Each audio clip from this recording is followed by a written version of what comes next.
Welcome to Krome Cast. Check it out.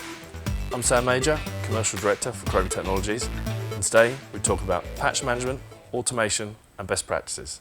I'm joined once again by my business partner and co-founder, Rupert Mills. Rupert, welcome. Afternoon. Change of setup this time around, obviously, being remote as we are, so some interesting challenges this morning making the setup work, but it's all fun and games.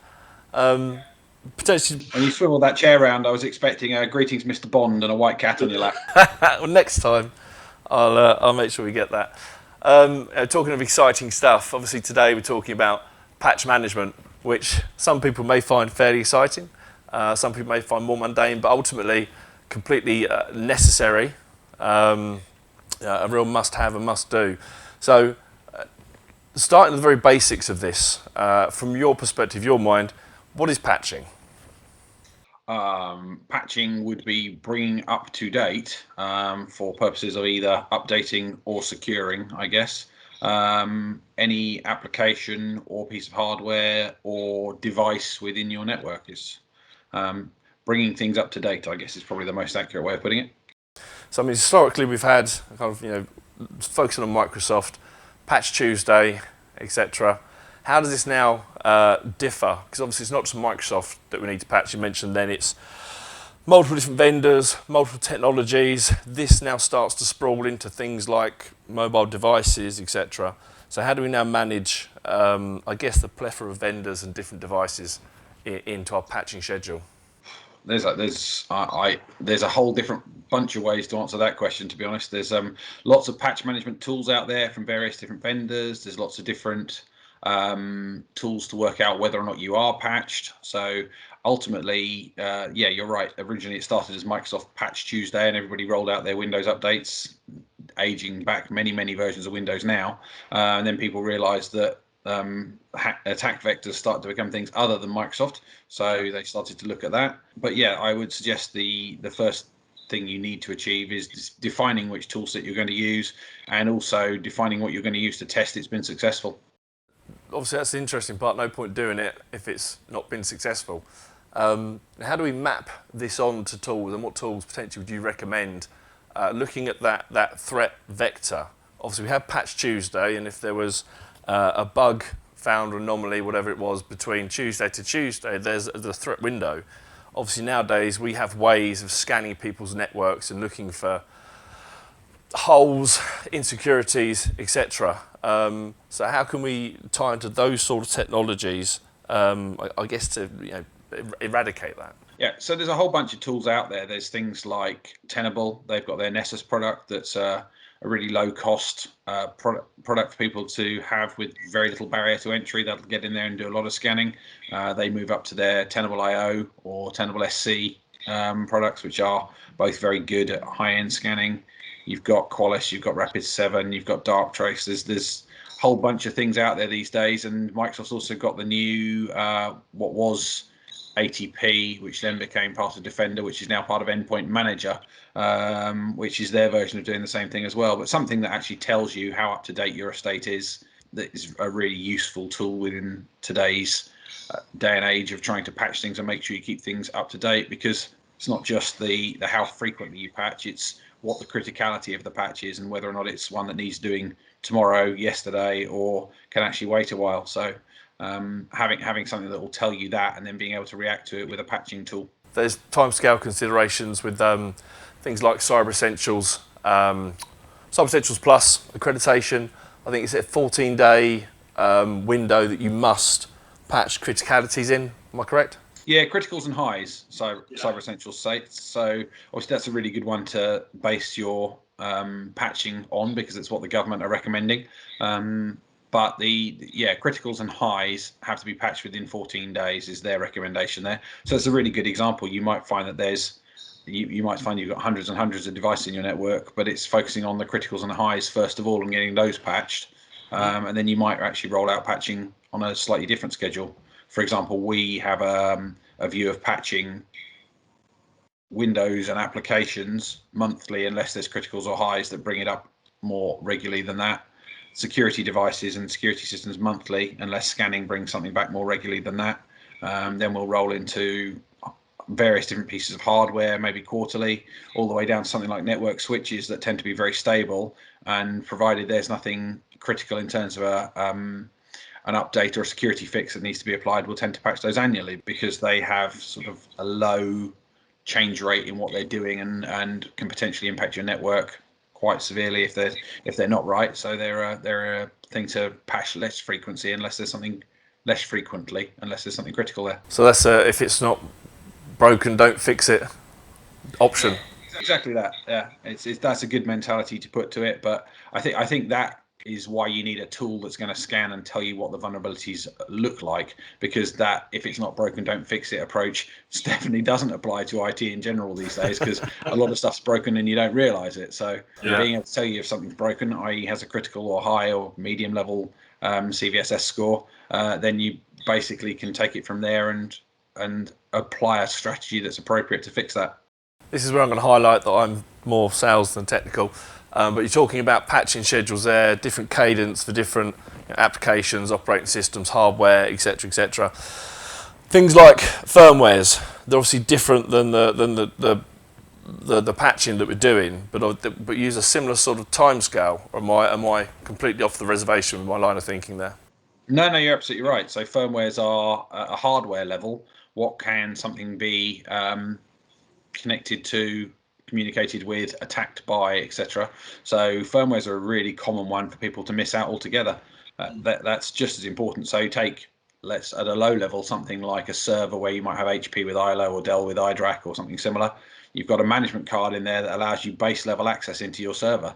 If you don't patch the firmware on that, you could find that it's got some serious vulnerabilities in it, and someone will be able to get into the very base of your system. Okay, so it's pretty cool.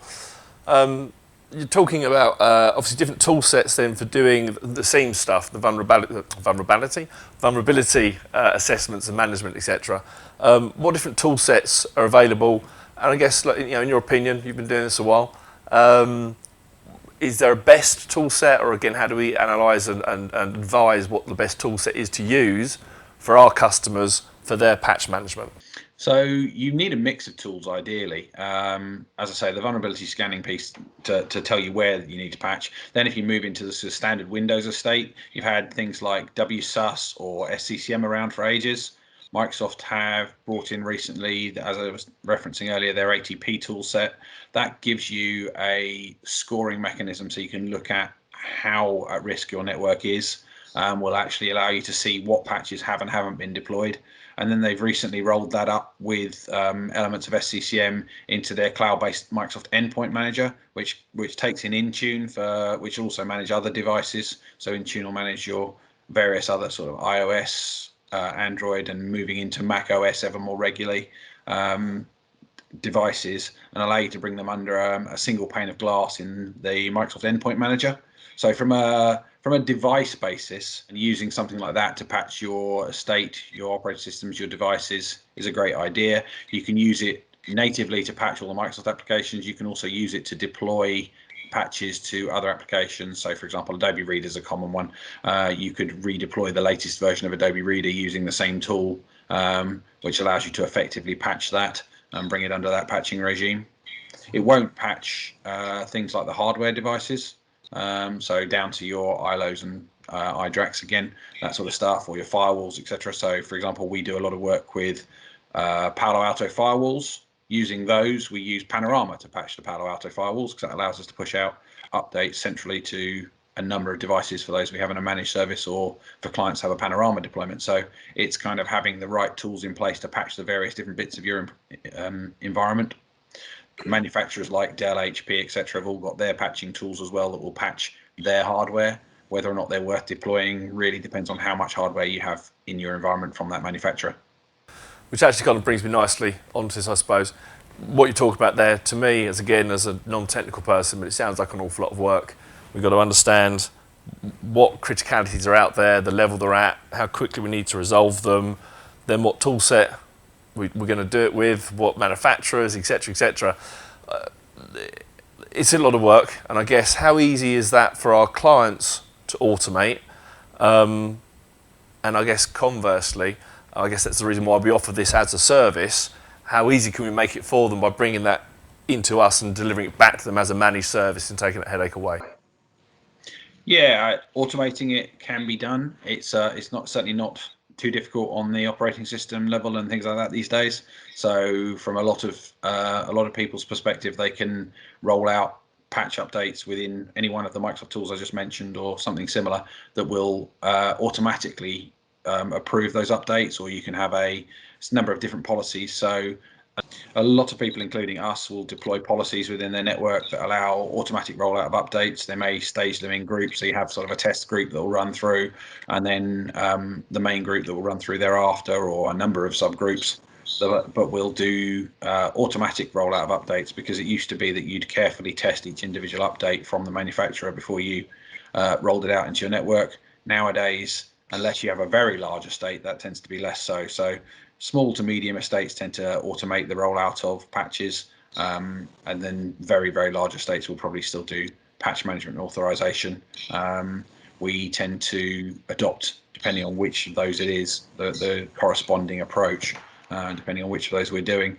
But yeah, so in terms of what we do, we'll bring it in-house, and we have a team of people, as I said, for example, who use Panorama to patch Paolo's, or the Dell or HP tools to patch that hardware. And because we're patching a number of them, we tend to patch our own environment first. We've always believed in using the hardware that we deploy to customers, patch that up, and then roll the patch out to customers, unless they're critical updates. Obviously, if it's a critical security update, we'll tend to attack that head on fairly straight away. We've had a few recently with Citrix. They've had a few vulnerabilities, so we've been rolling out, rapidly patching the client Citrix environments to avoid any potential threats, as one example. But yeah, we tend to roll out the updates and test them in-house ourselves, then roll them onto clients' estates, and we use, depending on the client and what they have, a number of different tools to do that. But we can take that entirely as a managed service, so the customer can rest assured. What we would encourage them to do is then use the vulnerability scanning tool, whichever the one that they choose, to basically check our homework.